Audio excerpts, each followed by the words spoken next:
concluded. Shall move to questions without notice. Are there any questions? And I give the call to the Honourable the Leader of the Opposition. Thank you, Mr Speaker. My question is to the Prime Minister. The Coalition welcomes the expulsion of the Iranian ambassador and stands ready to pass laws today to list the Islamic Revolutionary Guard Corps as a terrorist organisation.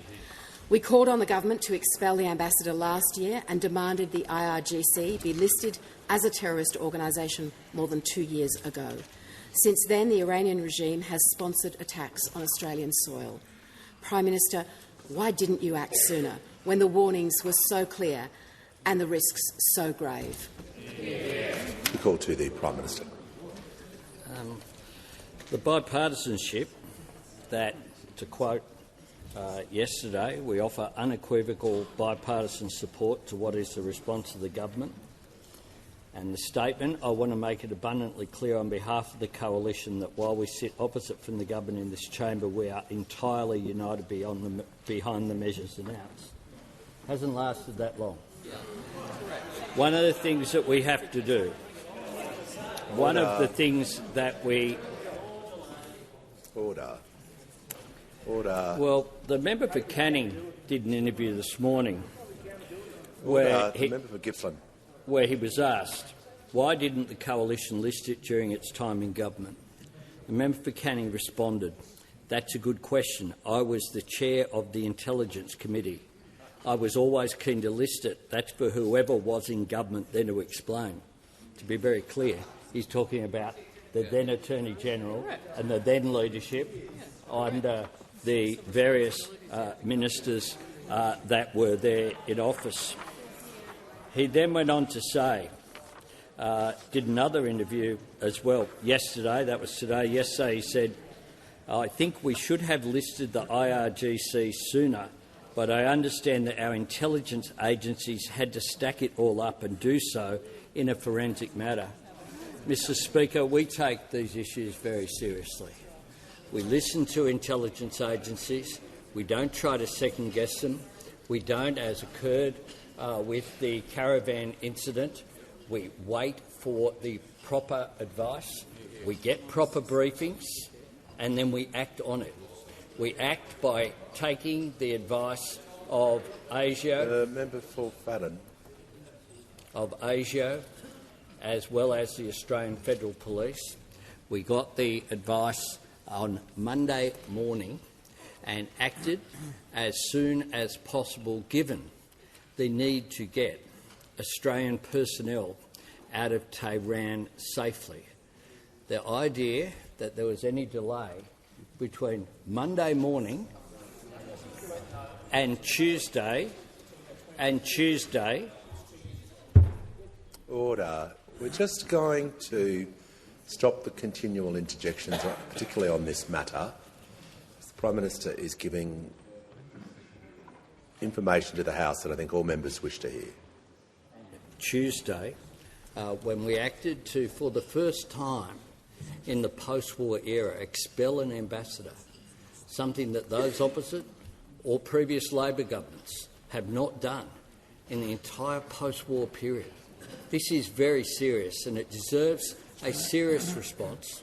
It doesn't deserve looking for political distinction. It doesn't deserve the sort of approach that we've seen with the interviews that have taken place in between yesterday at 2 o'clock and this morning. They couldn't resist playing politics. You should be better than concluded. Give the order. When the House comes to order, we'll hear from the honourable member for Melbourne. Thank you, Speaker. My question is to the Minister for Housing, Homelessness and Cities. How is the Albanese Labor government helping Australians into the home ownership and delivering new housing supply? Are there other proposals the government is being asked to consider? Give a call to the Minister for Housing, the Minister for Homelessness and the Minister for Cities. Thank you so much, Speaker, and what a great question from our fantastic new member for Melbourne. We had to worry a bit about the old member for Melbourne, but there is no question that we have a pro-housing member in place in an electorate where, without question, the biggest challenge facing her constituents is our nation's housing crisis. And, Speaker, I know that she's very proud that, thanks to our build-to-rent changes alone, more than 11,000 secure rentals are in progress in her electorate, with more on the way, Speaker. Mr Speaker, Australia's housing crisis has been 40 years in the making, and for all of the complexities involved here, there is one simple truth in the heart of it. For that 40-year period, our country has not been building enough homes. Today, the housing shortage has become one of the biggest pressures on the lives of Australians. And, Speaker, that is why, under this Prime Minister, we are tackling the housing crisis from every possible angle. Speaker, we're delivering and we're seeing real results for Australians right around the country. Since we've been elected, 180,000 Australians have bought their first home under our 5% deposit program. And in case you haven't heard, Speaker, we're expanding this program to all new home buyers from the 1st of October. The days of a 20% deposit are over. Speaker, not just that, 1 million households around our country have got an almost 50% increase in Commonwealth rent assistance. 500,000 homes have been built around our country since we've been in office. New housing approvals are up 30%. We've got 28,000 social and affordable homes in planning or construction, and our build-to-rent scheme is unlocking 80,000 new secure rentals across the city. Now, Speaker, I'm asked about alternative approaches, and I have to say, coming into this new parliament, I was filled with a sense of optimism about the kind of housing conversation that we were going to be able to have. I thought, you know, those opposite have been sent a really clear message at the election, and I hope they're going to listen to it. I thought we'd have a bit of fresh air in the parliament, a few new faces, and maybe we'd have an opposition that would come into this parliament and work with us constructively to try to address one of the biggest problems in people's lives. Well, imagine my disappointment, Speaker, when I have seen the activities of those opposite over the last few weeks on housing.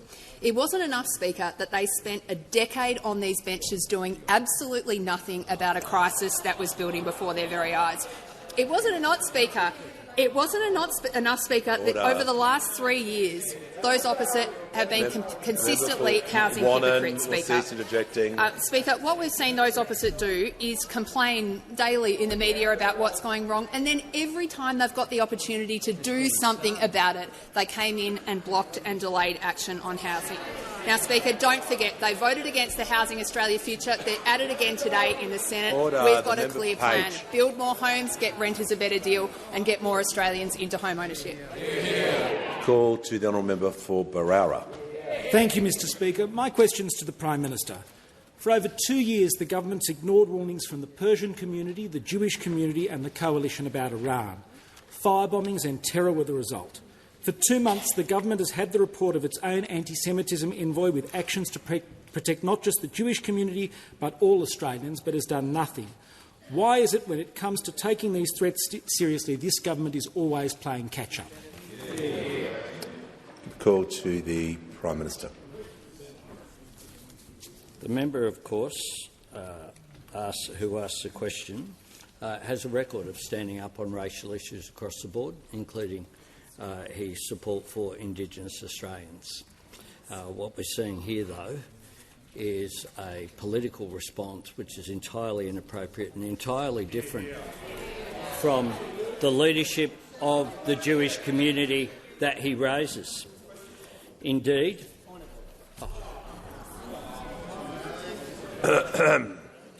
I'll hear from the manager on a point of order. The Prime Minister couldn't avoid making an inference on the member for Barara. That is not a political attack that the member is making. It's a genuine point of order, it is something that the member for Barara has a long-standing track record of feeling passionately about. Manager will pause. The member for Isaacs is warned. I want to hear the point of order, and I'm going to ask you to state the point of order straight away. The point of order is the imputation against the member for Barara. The imputation that he's doing something for a motivation that is political. He is not. He's a long-standing track record on these issues, and he raised a question. It's completely unnecessary for the Prime Minister to accuse him on a national security issue of being political.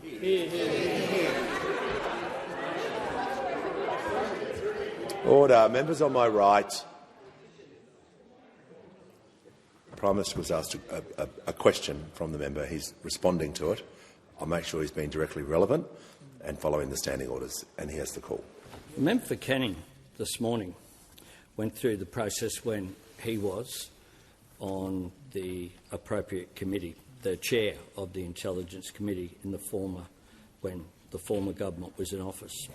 He said this: "We put it through the right channels, but nonetheless here we are now. I had a number of ministers who had direct interest in the work of the committee, from Home Affairs, Foreign Affairs, Defence and so on. Anyone who sat on the National Security Committee of Cabinet had an interest in what we did on the committee. It wasn't listed, but here we are." And I thank the member for Canning for his ongoing response when it comes to national security issues, and I acknowledge his service in our uniform. The fact is that the Iranian regime did not come into office after this regime here in 2022. The Iranian regime have been there for a long period of time and have engaged in activity that has been inappropriate. They have a different worldview to everyone in this chamber. That should be a bipartisan position. But the withdrawal of an ambassador is a very serious step indeed to take. That is the step that we have taken. And when it comes to the Revolutionary Guard, of course, because it is an arm of the state, the advice that we receive is that it will need special legislation, unlike other terror groups which have been listed, which are not part of a state operation. That has been the case under the former government, and it's still the case today, which is why we will take the time to get the legislation right and to make sure it is channelled. But I must say, in response to, I hope I get another question, or perhaps can get an extension, I'm happy to go through what the government has done when it comes to anti-Semitism across the board, because we have had a comprehensive response, including he raises the envoy on anti-Semitism. We created it. They never did it. They never did it. And envoys on anti-Semitism, have existed in the United States and in other countries right around the world. No, the Prime Minister's... I can move an extension. He asked for an extension. I'm going to move an extension. The Prime Minister's... OK. OK, I wasn't... Oh, all right, calm down. I was just asking... Order. I was just asking whether he had concluded his answer. I'm happy to follow what you do, but we just need to go in an orderly way. The Prime Minister asked for an extension so he could list what he had done. No problem. No problem. Extension has... OK, great. We'll get there. The extension has been moved. All those in favour say aye. Against no. I think the ayes have it. The Prime Minister. Speaker, I spoke about the establishment and the appointment of Gillian Segal as Australia's first special envoy to combat anti-Semitism. One of the first things... Order. The member for Fairfax, the person next to you just asked for an extension so that the Prime Minister could list all these things. You asked for this, so everyone is going to be silent now because you've requested the Prime Minister list the items, and he's going to do so. Prime Minister has the call. Thank you, Mr Speaker. One of the first things that Ms Segal did was attend the World Envoys on Anti-Semitism conference in South America, because other countries have had envoys for a long, long period of time. A long period of time. Never happened until under this government. We, of course, established Special Operation Avalite with the AFP and the intelligence agencies to combat acts of anti-Semitism. And what they have done is make rather extraordinary findings after hard work about the caravan incident in Sydney and then about the incidents in Melbourne with the Adass Synagogue and the restaurant in Bondi. Important work going through the chain of command, tracing it to the Islamic Revolutionary Guard in Iran and working backwards with those people who were paid both offshore and onshore to commit what are criminal acts driven overseas by anti-Semitism, driven by some of the perpetrators, though, as simply being petty and, in some cases, not so petty criminals in order to be paid to do that. We have imposed new counter-terrorism sanctions on Telegram. We have had a landmark ban on the Nazi salute and hate symbols. Never happened before, with penalties of 1 year imprisonment or a fine of up to $16,500. We've criminalised doxing, something that was raised by the Jewish community in particular, legislation that was opposed by the Coalition when we did it last year. We have worked with states and territories on a national hate crimes and incident database. We've appointed Australia's first national student ombudsman, and just this week on Monday I met once again, as I have every year for a couple of decades, with the Australian Union of Jewish Students, talking to them directly about what they had gone through in recent times, and talking to them as well about something that is not new. I had the President of National Actions, James Salim, who ended up in jail for murder, who ran for President of Sydney in the SRC way back in 1983 when I was a student there. Anti-Semitism is not new. It has been around for a long period of time, as has neo-Nazis as well, been around for a long period of time.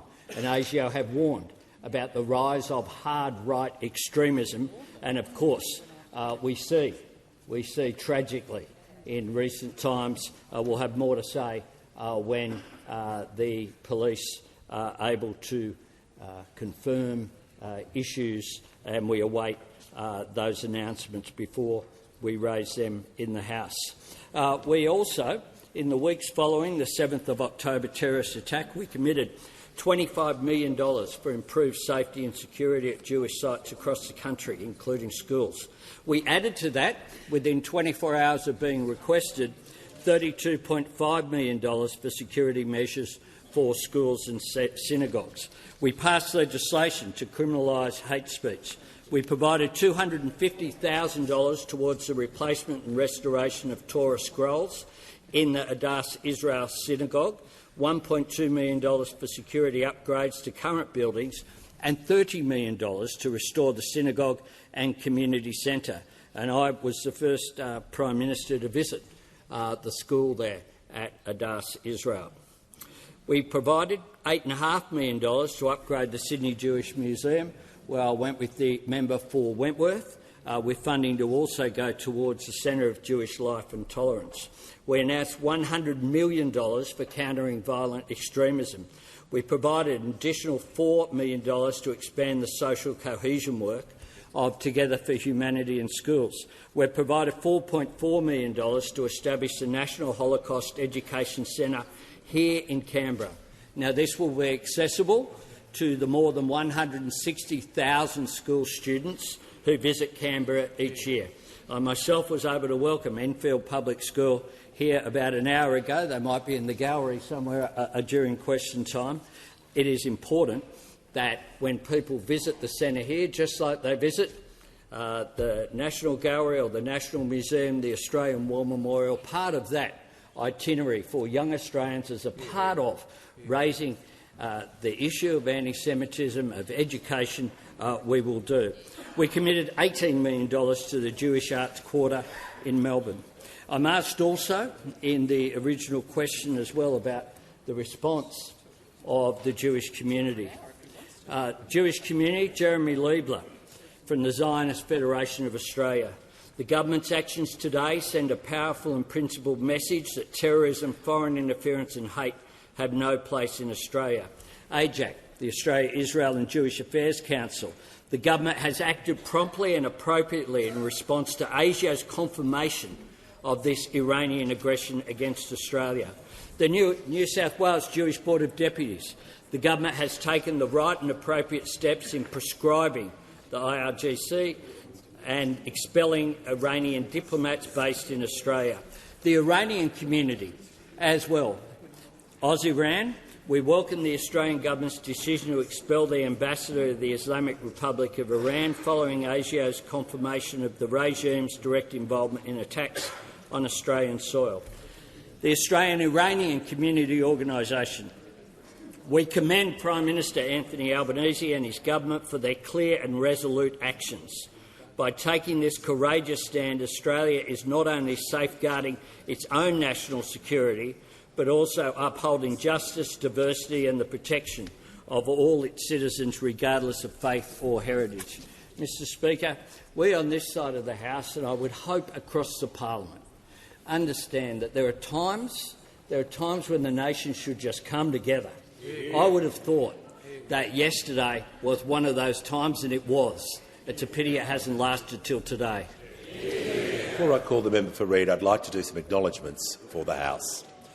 I'm very pleased to inform the House that present in the Special Visitors Gallery today, in the front row of the gallery, are members of the Vietnamese community of Australia, led by Mr Peter Thang Ha, the President of the Vietnamese Community Australia, and my friends from Queensland, Ms Mai Nguyen, the President of the Australian Vietnamese Women's Association, and Mr Bac Lam, representing the Queensland chapter.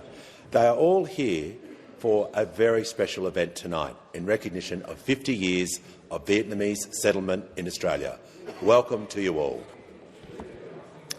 I'm also pleased to inform the House that today we're joined by members of the Youth Steering Committee, a group of young people between 12 to 25, selected from every state and territory to give advice on government policies and programs, and also a delegation from the Northern Council Alliance, representing the northern suburbs of Melbourne. We have Mayors Councillor Elizabeth Neely, Councillor John Demarick, Councillor Christine Alaris, Councillor Helen Davidson, Councillor Jared Bell, Councillor John McDougall and Councillor Taylor, along with staff and CEOs. And finally, we have the Right Honourable the Lord Speller, who currently serves as a member of the United Kingdom's House of Lords and a great friend of Australia. Welcome to you all.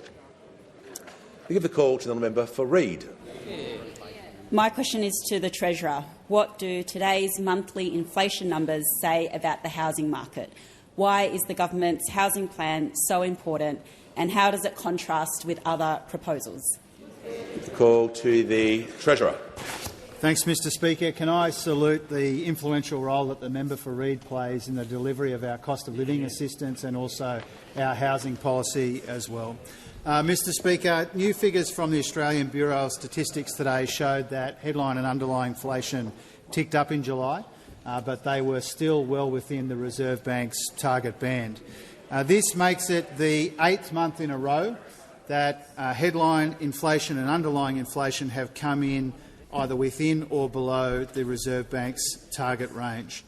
And even though these numbers came in a little higher than market economists expect, they are a reminder that inflation has more than halved since we came to government, Mr Speaker.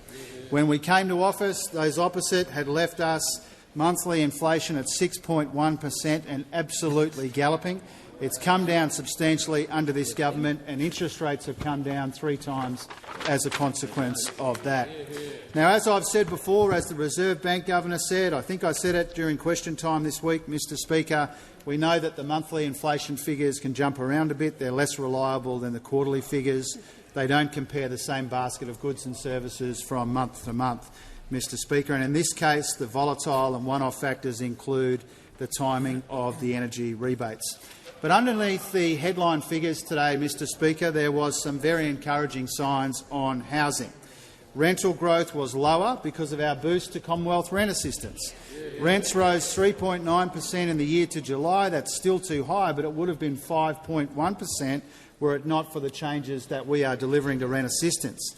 Construction costs grew 0.4% in annual terms. They were growing 19.4% when we came to office. So through our $43 billion Homes for Australia plan, we're investing more in this challenge than any government in the nation's history. We're blitzing the approvals backlog, building more homes, pausing and streamlining the code, fast-tracking assessment of more than 26,000 homes and bringing forward our 5% deposits for first home buyers, Mr Speaker.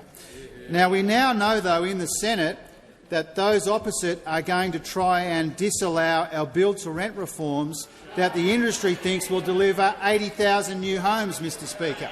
Now, this beggars belief, but it's true to form. If they have their way in the Senate tonight, 80,000 fewer homes in a country that desperately needs them, Mr Speaker.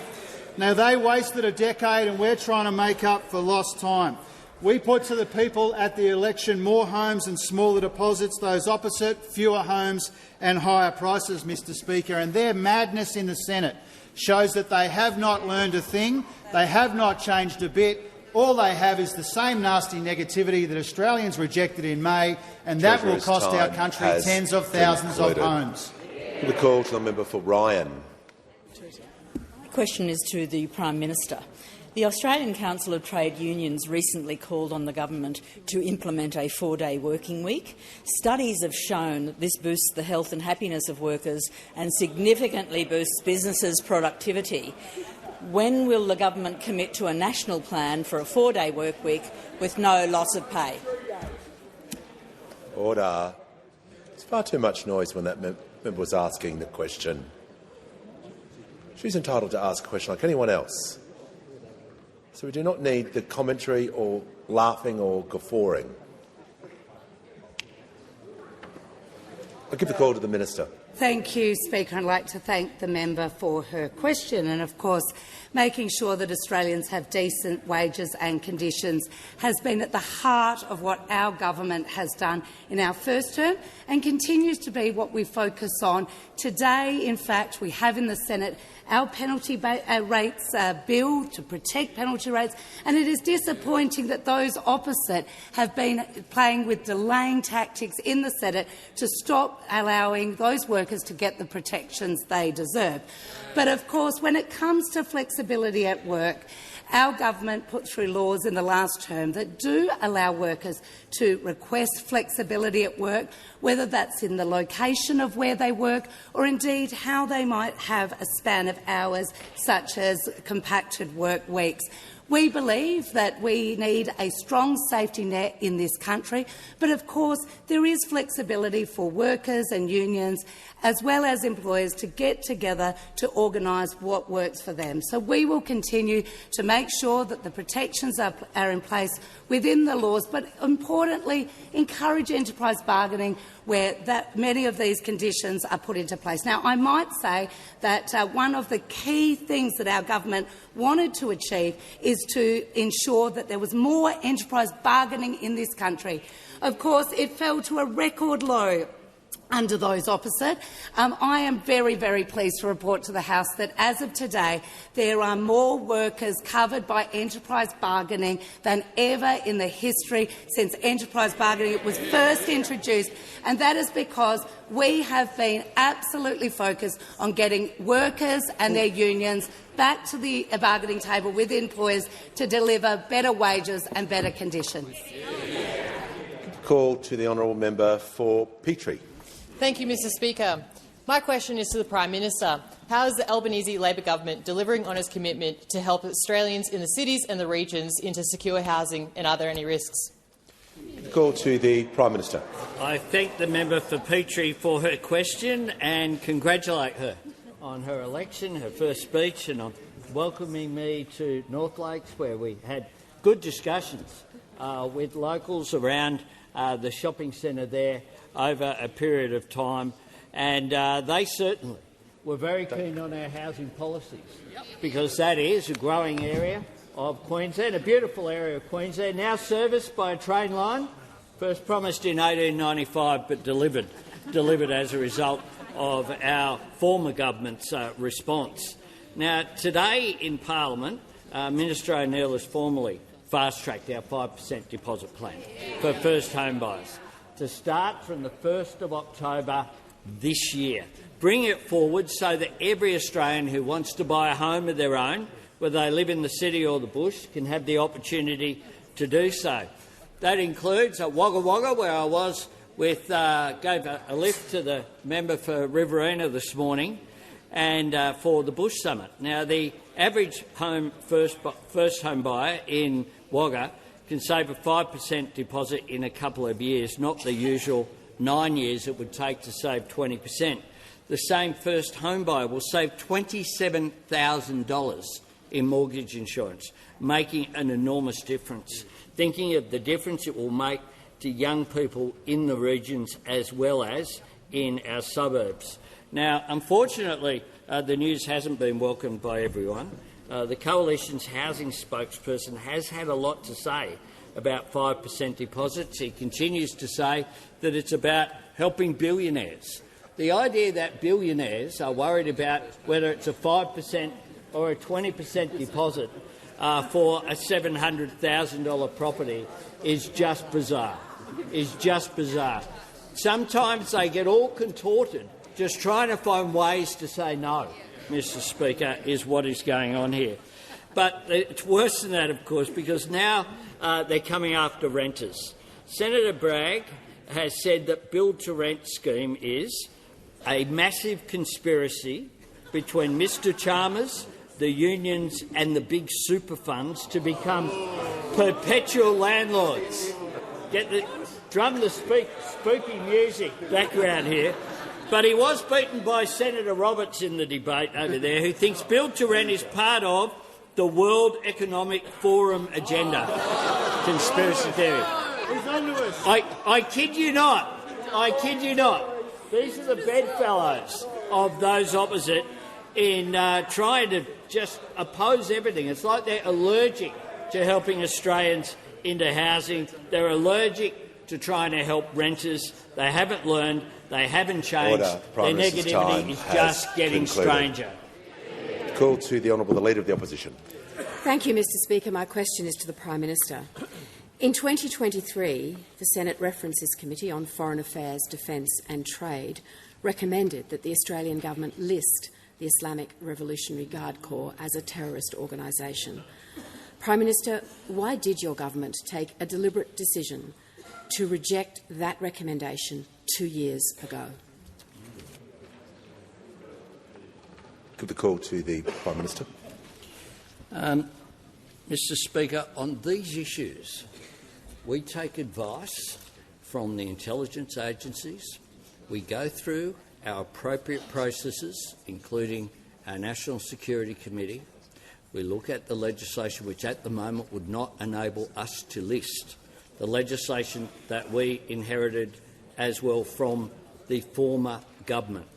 And the member for Canning has made it very clear that he has had that view for a period of time, going back to prior to him being a minister, indeed, as chair of the committee, and spoke about the fact that members, the Minister for Foreign Affairs, the Minister for Home Affairs, the former leader of the opposition, the former member for Dixon as well, all sat on those committees.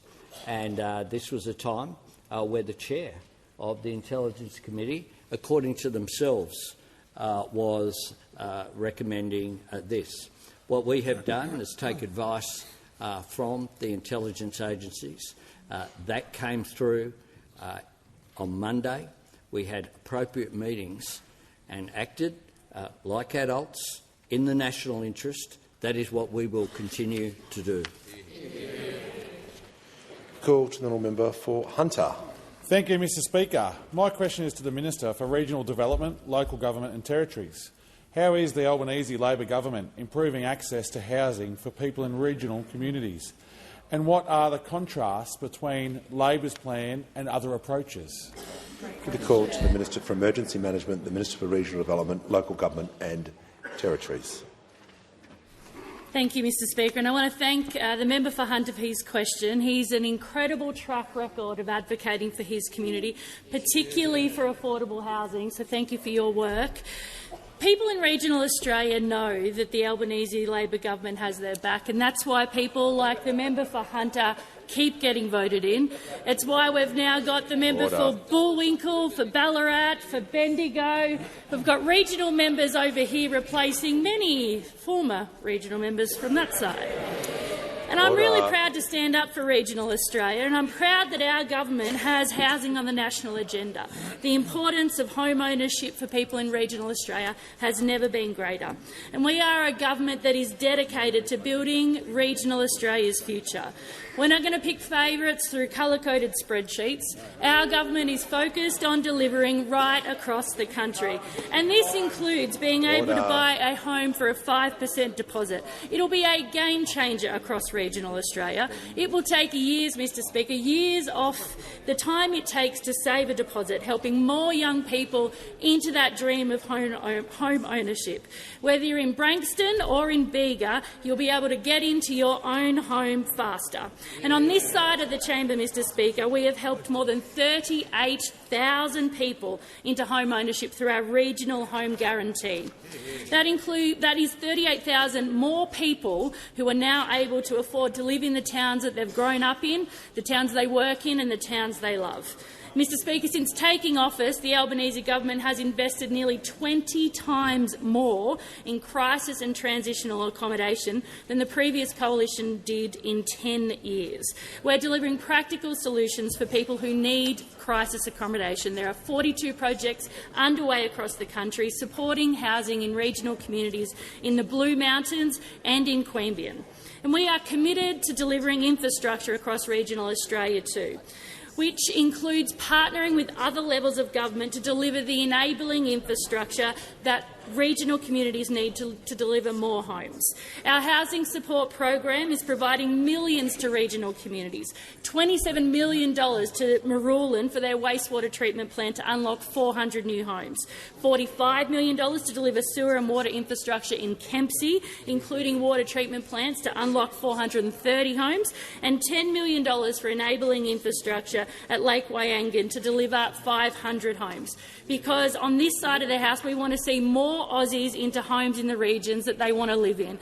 Regional communities know that they can vote Labor and they can get results in their community. Call to the honourable member for Cowper. Thank you, Mr Speaker. My question is to the Assistant Treasurer. Will the Assistant Treasurer rule out changes to the fuel tax credit scheme? Give a call to the Assistant Treasurer and the Minister for Financial Services. Thank you, Member, for your question. Speaker, I'm asked about the government's tax policies, and what I can say is that the government went to the last election with a very clear set of tax policies, and those tax policies included reducing taxes on every single taxpayer. And what I might say is that reflects successive years in which we have reduced taxes on every single taxpayer. I might just, by way of contrast, I know this question wasn't about the opposition, but I think it's just worth adding in by way of one sentence, that there is a direct contrast to those opposite who went to the last election with an explicit policy of coming into this place after the election and raising taxes on every single taxpayer. Order. Assistant Treasurer will pause. I want to hear from the the member for Wannon. Relevant, Speaker. This is a really important question, especially to rural and regional Australia, on the fuel tax credit scheme, and we'd like an answer. I thank the member for Wannon. The Assistant Treasurer was not asked about alternative policies. He was not asked about any other things than the specific topic he was asked about, so he'll need to make his answer directly relevant, otherwise I'll sit him down. What I will say, Speaker, is that those opposite have reduced themselves, and when it comes to tax, to this rule-in, rule-out game, what I would say is our tax policies have not changed. It's to reduce taxes on taxpayers, and that's what I stick by. Order. When the House comes to order, we shall hear from the member for Bass. Thank you, Speaker. My question is to the Minister for Veterans Affairs and Defence Personnel. What support is the Albanese Labor government providing to our veterans when it comes to housing? And did anyone seek to delay this support for our veterans? Call to the Minister for Veterans Affairs and the Minister for Defence Personnel. Well, thank you, Speaker, and I thank the member for Bass for her very important question. I know she is concerned to ensure, as I think we all are, that our veterans receive the very best care when they need it and as they deserve, because we know that people do better when they have a roof over their head. But we also know that we are in a position to be able to help our veterans get back onto their feet more quickly when they get the support services that they need as well. And when people have put on our nation's uniform on our behalf, we have an obligation to make sure that they get that support. Every year, about 6,000 veterans find themselves at risk of homelessness. It's why, in the lead-up to the 2022 election, as part of our $10 billion Housing Australia Future Fund, we specifically committed to $30 million of funding to support housing for veterans as well as those wraparound support services. And we are doing that to support veterans all over the country, with better wellbeing support through our Veterans and Families hubs and, of course, through our Veteran Acute Housing program, which is going to support up to 78 dwellings to provide crisis and transitional accommodation for our veterans and families. It'll mean we'll see housing rolled out across the far north of Queensland, in southern New South Wales, in the southern suburbs of Perth, in central Queensland, in the mid-north coast of New South Wales, in Victoria, all across the country. Service provision is expected to be rolling out to commence from the beginning of 2026, and we'll see more bricks and mortar facilities coming through, being delivered all the way through to 2028. Now, you might say, as we hear often from those opposite, why is it taking so long? That was an election commitment in 2022. And they would be right, Speaker, to ask that question, especially when you consider that it is those opposite, the voices of those opposite, that cause such delay.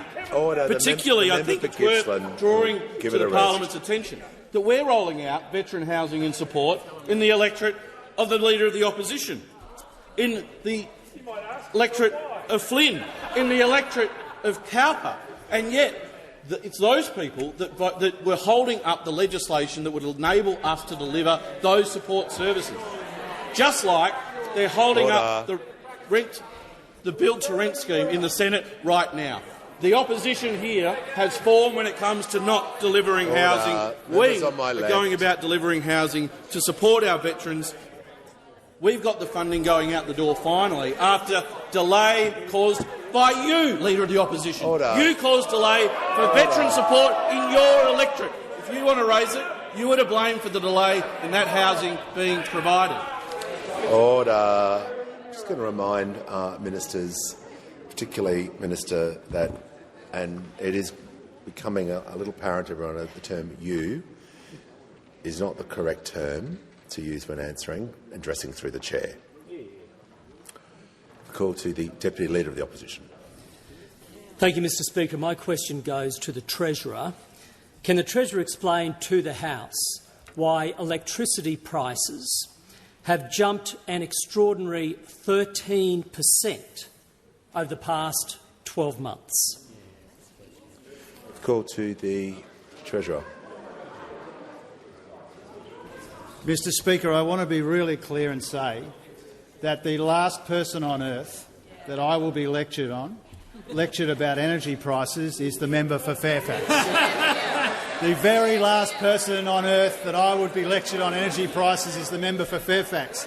The last people who took the member for Fairfax seriously on energy prices used to sit over there, and now they watch Question Time from home, Mr Speaker. And that was the madness of the nuclear meltdown that the member for Fairfax was responsible for, and the pure madness of it was that he wanted to waste hundreds of billions of dollars building nuclear reactors that would push energy prices up, not down, Mr Speaker. And we saved the Australian people from his madness. Member Warren, I've got this. I've got it. I'm sure. Trust me, I'm sure. Resume your seat.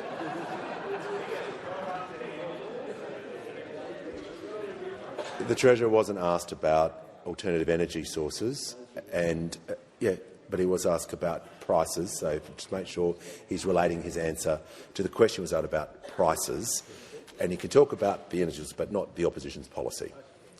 Thank you, Mr Speaker. The worst thing for energy prices would be if we went down the path proposed by those opposite, which would have pushed energy prices up, not down, Mr Speaker. So, Mr Speaker, you've already had your go, champ. You already got it. Okay, we're just going to take a big breath and exhale. Can we just get the Treasurer to pause for a moment? Just pause a moment. Member for Wannon. No. Defying your ruling. That's what I'm worried about. No, you just don't get the chance to jump up and say what you feel like. I don't know how many times. So just resume your seat. Yeah. The member for McEwen. Okay, everyone's just going to take the temperature down a little bit to assist the House. I understand where the member for Wannon's coming from. We're just going to make sure that the Treasurer is being directly relevant. Get back to topic. Thank you, Mr Speaker. The numbers that we saw today, which I ran through a moment ago, were monthly figures which were often impacted by volatile and one-off factors, and they were in this instance. And the biggest influence on the number that the Shadow Treasurer has mentioned is the timing of the energy bill rebates that we are providing on this side of the House, which those opposite don't want us to be providing. And that does go to a very important difference, Mr Speaker. This side of the House providing help with electricity bills, that side of the House trying to prevent it, Mr Speaker. And if they had their way, energy prices would be higher. So let me give you some numbers, Mr Speaker, about the question the Shadow Treasurer asked me. Electricity prices in July would have been 7.9% higher without the energy rebates that we are rolling out with our state and territory colleagues. Second point, Mr Speaker, the timing of rebates in WA, Queensland and Tasmania were the biggest contributor to this volatility. And if this is the most important point, Mr Speaker, if you look at the official quarterly figures, electricity fell 6.2% through the year to the June quarter, but they would have risen 1.7% without our rebates, which was the course that those opposite wanted, Mr Speaker. Now I can hear the Deputy Leader is now going to cease interjecting or will remove himself. This is not on. Come on. The Treasurer will now conclude. The member for Fairfax can have as many nuclear meltdowns as he likes. The truth is, we're helping people with electricity bills. You would prefer that we didn't, and that's the difference. We're going to hear from the honourable member for Bean. Speaker, my question is to the Minister for Education. How is the Albanese Labor government helping Australians with a HECS debt into home ownership? What has been the response? Give the call to the Minister for Education. Thanks, Mr Speaker, and can I thank my good mate, the member for Bean, for his question. As I said earlier this week, HECS shouldn't be a handbrake on buying your first home. We want more young Australians to be able to buy a home, and that means building more homes and it means making it easier to buy them. That's what the 5% deposit policy is all about, and that starts in just over a month. It starts on the 1st of October. So we're getting rid of that 20% deposit that you used to have to save up for. We've also got rid of 20% of student debt, cutting student debt by 20%. And that'll help too. That'll take a massive weight off the shoulders of about 3 million Australians. The average HECS debt today is about 27 grand, so that 20% cut will cut that debt by about $5,500, and that's a big help. As one uni student, a young bloke called Adam, told me back in November last year, quote, "It's going to make me able to buy a house sooner and to do all the things that I want to do." But, Mr Speaker, we haven't just cut student debt by 20%, we've also cut the amount that you have to repay on your student debt every year. If you earn about 70 grand a year at the moment, we've cut the amount that you have to repay every year by about $1,300. And that helps too. That's real cost of living relief. It means more money in your pocket rather than the government's, and it means more money that you can put towards that 5% deposit. And we're also working with the banks on this too, to make sure that your HECS debt doesn't make it harder to get a home loan. One of the recommendations in the Universities Accord, recommendation 16E, is that we should review bank practices to make sure that they recognise that HECS is different to other loans. And the truth is HECS debts are different to other debts, like credit card debts or personal loans, because you can't default on a HECS debt. And so they should be treated differently by the banks. That's why the Treasurer asked APRA to look at this. That's why APRA issued new guidance to the banks about this. And I'm glad to see that a number of banks have already acted. The National Australia Bank, for example, announced last month that student debts of $20,000 or less wouldn't affect how much someone could borrow. So that is good news. We're cutting student debt and we're making it easier for young Australians just out of uni, just out of home, to buy their first home. We promised it before the last election and now we're delivering it. Yeah. Give the call to the member for Kennedy. To Prime Minister, Glencore's announced closure of Mount Isa's copper smelter and Townsville refinery takes down 13 supply mines and Australia's giant fertiliser plant. Townsville Enterprise estimates 15,000 jobs vanish. Glencore's incompetence and unpleasantness notwithstanding, gas prices are $16, whilst Russia and America is $6. Surely a gas reserve resource policy is imperative. Further, can financial assistance be given on a conditional 50% government ownership basis only to Glencore? Prime Minister, won't rescuing Mount Isa enrich the aquifers of your soul, enhancing your Christianity and patriotism? The call to the Prime Minister. Well, thank you very much, Mr. Speaker, and I thank the member for Kennedy for his usual eloquence when it comes to asking a question, and indeed my spirits have been uplifted whenever I've been with him in Mount Isa, including, I think, being the first Prime Minister since Hawkey to go to the Mount Isa Rodeo, as well as visiting the facilities there at Glencore, which I have done on at least 4 occasions over the years that both the member for Kennedy and myself have been in this chamber. I understand and am very sympathetic with the member's position. The Minister for Industry and Science, and I'll ask his rep here to supplement this question, he's been working with the Queensland Premier, Christopher Foley, as I had direct discussions with the Premier as well. The closure of the Glencore copper mine has had a direct impact on its copper smelter and other facilities in the region, but we know how important these facilities are to the Mount Isa community. I make this point as well, that part of the Future Made in Australia agenda is our understanding that areas like critical minerals are important for us, that they are impacted by policies, whether it be domestic policies of some countries, such as the United States, the changes that they have made to tariffs, as well as the actions of countries such as China as well, in the way that they've responded on international markets. We'll continue to work constructively. I know how important this is for the member for Kennedy. I was there this year, as I have been just about every year, and I'd ask Minister Conroy to supplement the answer. The Minister representing the Ministry for Industry and Science.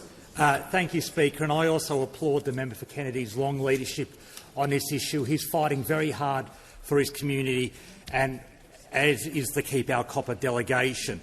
As the Prime Minister said, Minister Ayres is engaging with the state government and Glencore about this issue, and as the PM has said, let's be clear, Glencore is a highly profitable company who's done very well out of Australia, and it's time for Glencore to be good to Australia. It's also important that Australian gas has to be available and affordable for all Australians, and that's why we've launched a review into the mechanisms involved there. This follows our work on capping coal and gas prices, which those opposite opposed.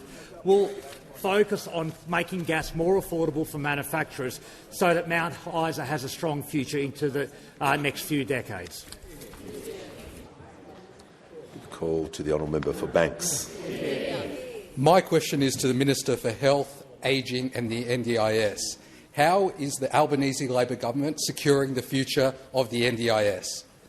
Give a call to the Minister for Health and Ageing, the Minister for Disability and the National Disability Insurance Scheme. Thank you, Speaker, and thanks to the member for Banks, the new member for Banks, who is already making a terrific contribution in this place. 12 years on from its launch, Mr Speaker, the NDIS has profoundly changed the lives of hundreds of thousands of people with disability. The level of progress from the big disability institutions that I used to visit more than 30 years ago, Mr Speaker, is simply beyond profound. But it's also true that the scheme has grown too big, too fast. When we came to government 3 years ago or more, the scheme was growing by 22% per year.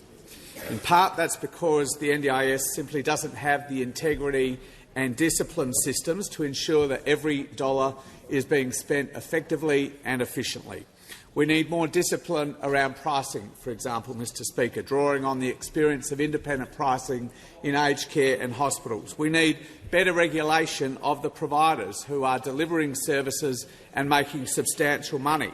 Australians, frankly, are just sick and tired of the drumbeat of stories about shonks and fraudsters not only ripping off taxpayers but, more importantly, ripping off people with disability. It is gobsmacking, Mr Speaker, to me that 15 out of every 16 NDIS providers are unregistered. We have no idea who they are, what their qualifications or their character are, and that has to change, Mr Speaker. And everyone deserves a more robust evidence base for the services that are being provided under the scheme. We deserve to know that they are actually going to make a difference to the lives of people with disability.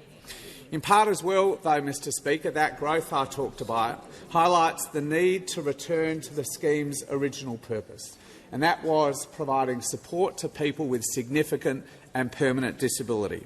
1 in 6 Grade 2 boys should not be on a scheme designed for permanent and significant disability, a figure that alarmingly rises to 1 in 4 in some parts of our country. And that is why last week I announced that this government, in partnership with states, will roll out a Thriving Kids program to support families whose children have more mild to moderate needs, with broad-based mainstream supports, Mr Speaker.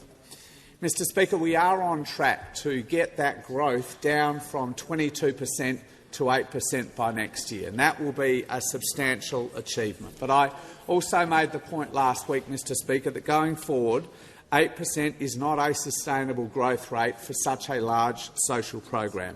7 in 10 Australians think that the NDIS has grown too big, riddled with inefficiencies and dodgy providers. Fully 6 in 10 Australians think the NDIS is actually broken, and they all expect us to get the scheme back on track, to secure the NDIS for the future and to lock in that transformation for lives of people with disability. The call to the member for Wright. My question is to the Assistant Treasurer. Can the Assistant Treasurer rule out any changes to the tax treatment of the family home? Call to the Assistant Treasurer and Minister for Financial Services. Speaker, I thank the honourable member for the question. It reminds me of that old saying that the definition of insanity is doing the same thing over and over again and expecting a different outcome. Well, I've just received 4 questions asking me to rule things out, and I'll say very briefly, our tax policies are very clear. We took them to the election. They're the policies that I'm implementing. We've already delivered a HEX cut. We've already delivered a freeze in the beer excise. Order. And as Assistant Treasurer, I keep working on those policies every day. Yeah. Order. The House comes to order. Hear from the Chief Government Whip. Thank you, Speaker. My question is to the Minister representing the Minister for Women. What progress has the Albanese Labor government made in closing the gender pay gap, and what keeps standing in the way of fairer pay for the Australian women? Call to the Minister representing the Minister for Women.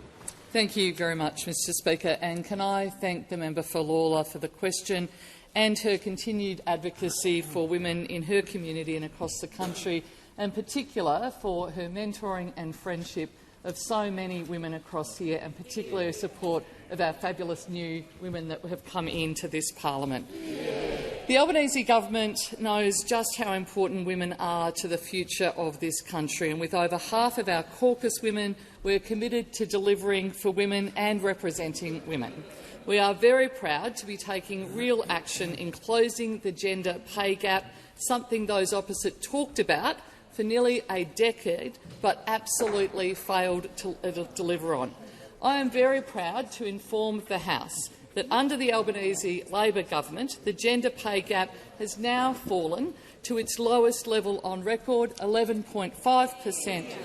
And that means that Australian working women full-time are now earning on average $255 more a week since those opposite left office. And we've also reached a new record high for women's workforce participation. Now, that's not just a statistic. This is women across Australia earning more, building for their financial security and being recognised for the important jobs that they do in our economy. This is because we have put in place tangible policies and they are working. From the 1st of July 2025, the national minimum wage and award wages increased by an additional 3.5%, following on from a 3.75% increase on the 1st of July 2024. And those reliant on these changes were largely in female-dominated professions. $17.7 billion has now been provided to support a wage award increases for aged care workers and nurses, those of which are largely women. We've also committed $3.6 billion in funding to support a 15% wage increase for the early childhood workforce, which is more than 90% female. We know what makes a difference, and that's why we are getting on with delivering. Let me be clear. Gender equality in Australia will not be achieved by accident. It takes leadership and purposeful policy decisions that our Cabinet is making. It takes that dedication and it takes action. It's what this government is doing, and frankly, those opposite still continue to stand in the way. They voted against accelerating close of the gender pay gap by lifting the bar for bigger employers, a recommendation they previously supported. They voted against better pay and secure jobs. They called wages increase in care industries a sugar hit, and they voted against stronger protections. It's only this side of the parliament that actually supports gender equality for women. Give a call to the member for Bradfield. Mr Speaker, my question is for the Minister for Education. Universities are facing chronic underfunding resulting in drastic cuts to staff and degrees, and I've heard from distraught students whose degrees are being discontinued midway through. Charging for services not delivered in any other context would be called a scam. What is the Minister doing to protect students and guarantee that the units those students have completed and paid for will be credited towards the completion of a similar degree? Call to the Minister for Education. Thanks, Mr Speaker, and can I thank the member for Bradfield for a question and congratulate her on her election to this place. The first point I'd make is that we're investing an extra $6.7 billion into our universities over the next decade. That's all part of the first stage of our implementation of the Universities Accord. It's about helping to make sure that more young people get a crack at going to university, particularly a lot of young people from our outer suburbs, from the bush, from disadvantaged backgrounds. The second point I'd make is that where a young person finds themselves in the situation that you've just pointed out, universities have legal obligations. They've got to provide that student with a teach-out plan. It basically means that they've got to enable that student to complete that degree, to complete the study of that course, or find a mutually acceptable alternative at no disadvantage to that student. So that is the law. That is the law. That is the legal requirement under the TEQSA Act. But I'd make the point also that where universities are making decisions that affect students, that significantly affect staff or students, then talk to them, listen to them, work with them, consult with them properly. Can I make the general point here that I want to see our universities grow? I want more young people to get a crack at going to university. There are more young people starting a uni degree this year than ever before. When you take out the 2 years of COVID, which is a bit of an anomaly, there are more young people starting a degree this year than ever before, and universities are telling me they expect more students next year than this year. In the next 10 years, we expect an extra 200,000 young Australians to take on a university degree. And so universities need to get ready for that. That's what the Universities Accord is all about. And that includes the work we're doing to fund more bridging courses for young people that aren't ready to start a university degree to do one of those free courses that builds a bridge from school to university. It includes the work we're doing on paid prac, financial support for teaching and nursing and midwifery and social work students while they do the practical part of their degree. And it includes a demand-driven system for young people from disadvantaged backgrounds. If they get the marks, they get a Commonwealth-supported place. And I'll introduce legislation next year to make that a reality too, because I want us to be a country where you can't tell where someone grew up based on whether they got a university degree or not. Can I also briefly say this, and that is that if you don't think that we've got a problem with governance of universities at the moment, then you've probably been living under a rock. That's why I've introduced a National Student Ombudsman. That's why there's a Senate inquiry about this right now and an expert panel that will give me advice on this and other education ministers in the next couple of weeks. That's why I announced last week plans to increase the powers available to TEQSA, the university regulator, to make sure they've got the powers they need. Concluded. Call to the honourable member for Spence. Thank you, Mr Speaker. My question is to the Minister for Employment and Workplace Relations. What action is the Albanese Labor government taking to help low-paid workers earn more and keep more of what they earn, and what obstacles are in the way? Call to the Minister for Employment and the Minister for Workplace Relations. Well, thank you, Speaker, and I'd like to thank the member for Spence for that question and for his fierce advocacy for low-paid workers in his electorate but right across the country. Of course, in our first term, the Albanese Labor government delivered landmark reforms in workplace relations with a very clear goal, that is to get wages moving. And this week marks a major milestone of 1 year since many of our reforms came into effect. Now, these important reforms were always motivated by a strong belief that a race to the bottom on wages and conditions does not help anybody. Australians voted for higher wages at the election, and that's exactly what we are delivering. Recent ABS data confirmed the strongest annual real wages growth in 5 years. There are more people in work, unemployment is low, and real wages are up under our government. Now, of course, we know that there is more work to be done, and that is why we are delivering on our commitment to protect penalty and overtime rates. If you rely on the modern award and work weekends, public holidays, early mornings or late nights, you deserve your wages to be protected. Our legislation to protect penalty rates is backed by workers like Ruth, who said working unsociable hours already impacts time with my grandkids. Without penalty rates, I'd still have to give up my Sundays with them, but there would be no reward. Now, the Albanese Labor government refuses to allow Australian workers to go backwards. Now, I'm asked if there's any obstacles in the way, and I'm afraid I do have to report to the House there is an obstacle, and it's those opposite that are standing in the way. We are currently seeing the Liberal and National Party delay debate in the Senate, playing their silly little delaying tactics to stand in the way of these protections for workers.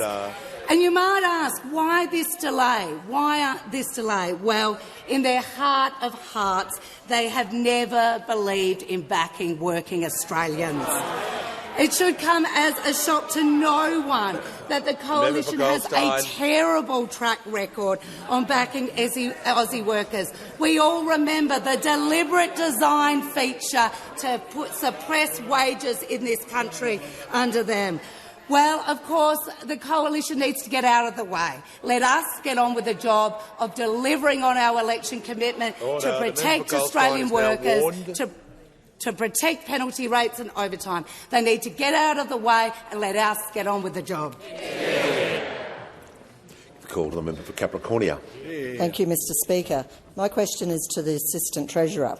During Labor's first term, we saw the debacle of the government's attempts to impose a biosecurity protection levy, which would have forced Australian farmers to pay for the biosecurity risks of their foreign competitors. Will the minister rule out taxing farmers more in order to fund our nation's biosecurity system?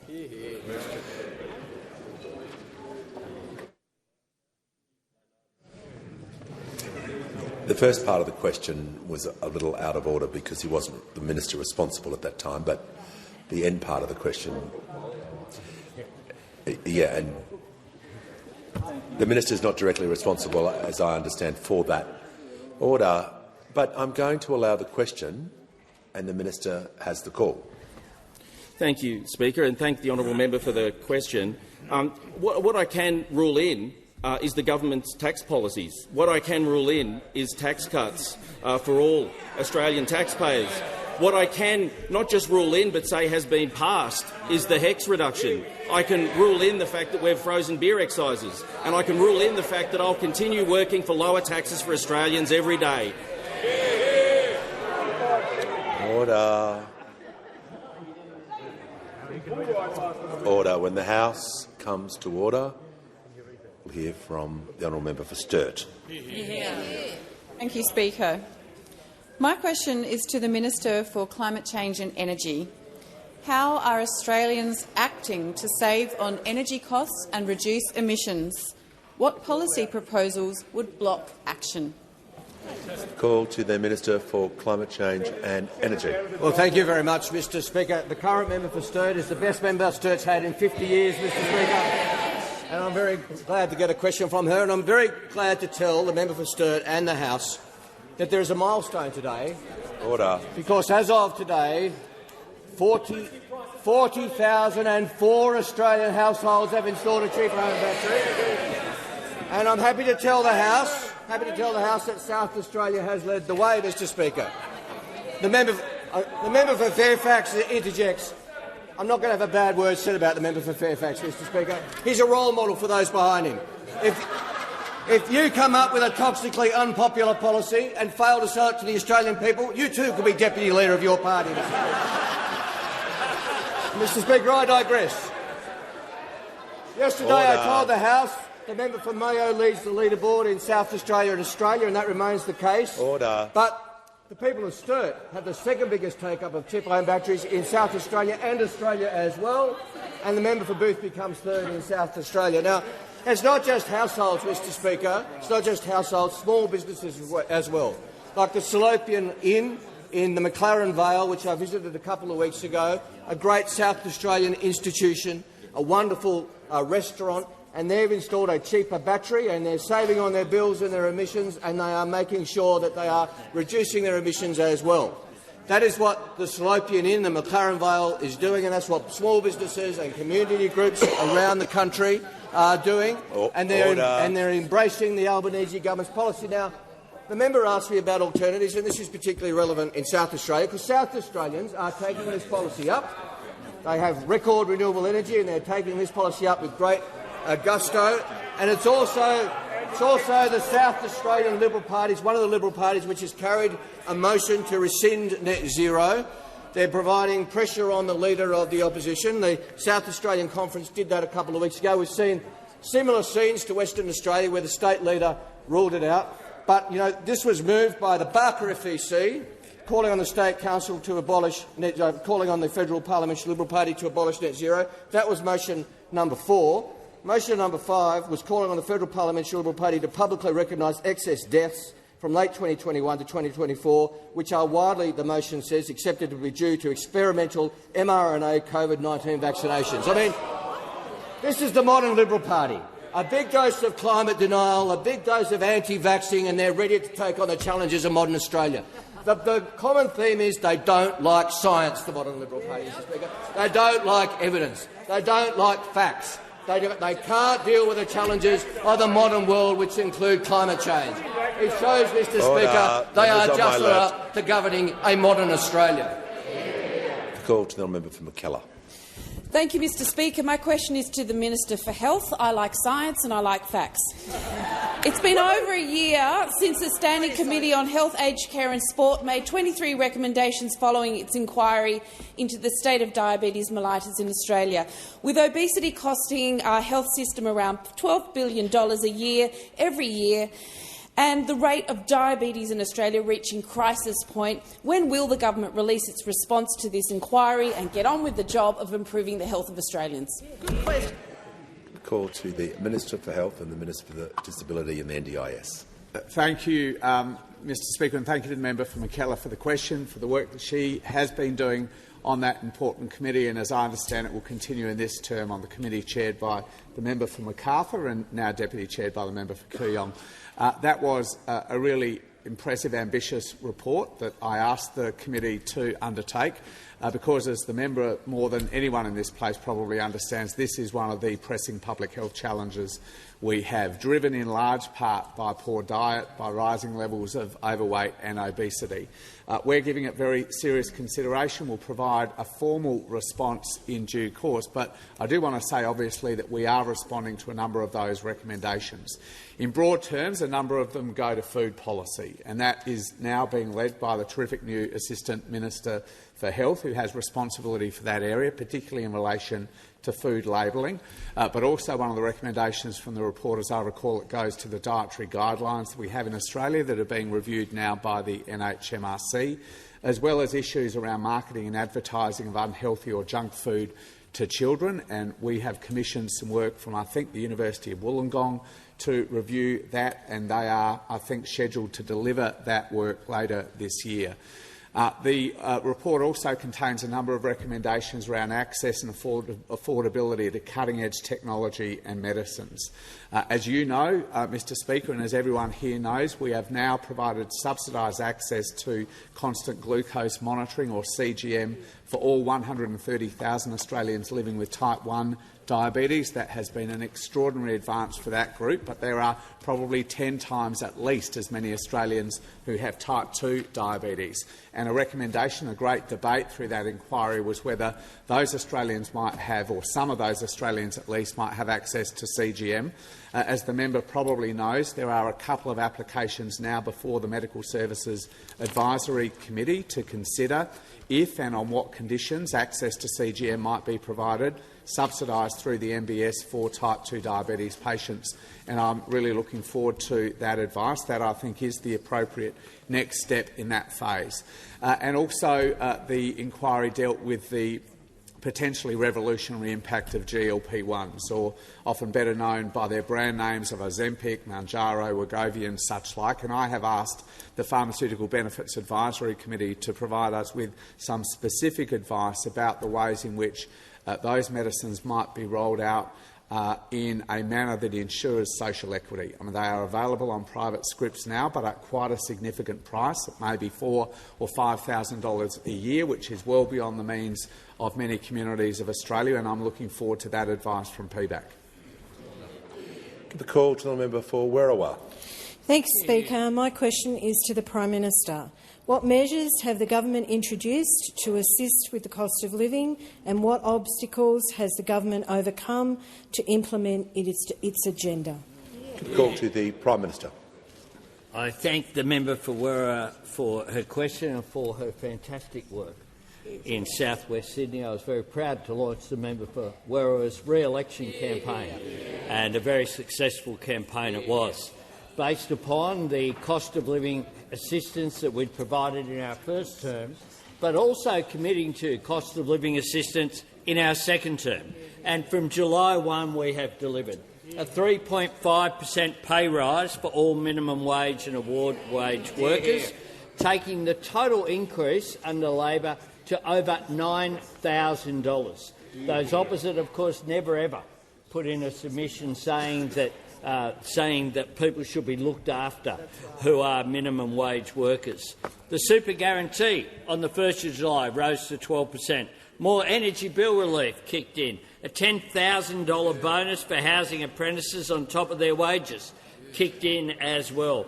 30% off home batteries that we know from the Minister today has delivered for 40,000 households will benefit from a permanent reduction in their power bills, as well as all Australians benefiting from pressure being taken off the grid. A boost to Medicare with the additional $1.8 billion in extra hospital funding kicking in. More choice, lower costs and high-quality care for Australian women through the largest ever health package directed towards women that has ever been introduced in this parliament. And, of course, an extension of the $20,000 instant asset write-off, extended for another year. All of that kicked in on July 1, Mr Speaker, but further actions are rolling out through 2025. The legislation that we've now passed on student debt reduction of 20% will benefit 3 million Australians by an average of $5,500. We're already opening up the additional Medicare urgent care clinics that we committed to. Bulk billings being expanded from November. On the 1st of August, a very popular policy was we will have frozen indexation of draft beer excise for 2 years. And who can't drink to that, Mr Speaker? Aged care nurses will receive the next instalment of their pay rise in October, following the first instalment in March. And of course our tax cuts will kick in next year and the year after. Tax cuts, when we said we wanted to give a tax cut to all 14 million Australians, it was described by those opposite as a betrayal, treachery, trickery, shameful, class warfare, a war on aspiration. It would obliterate opportunity and crush confidence. No, what it's doing, Mr Speaker, is providing tax cuts for all 14 million Australians. That's a good thing. And on that note, I ask that further questions be placed on the notice paper.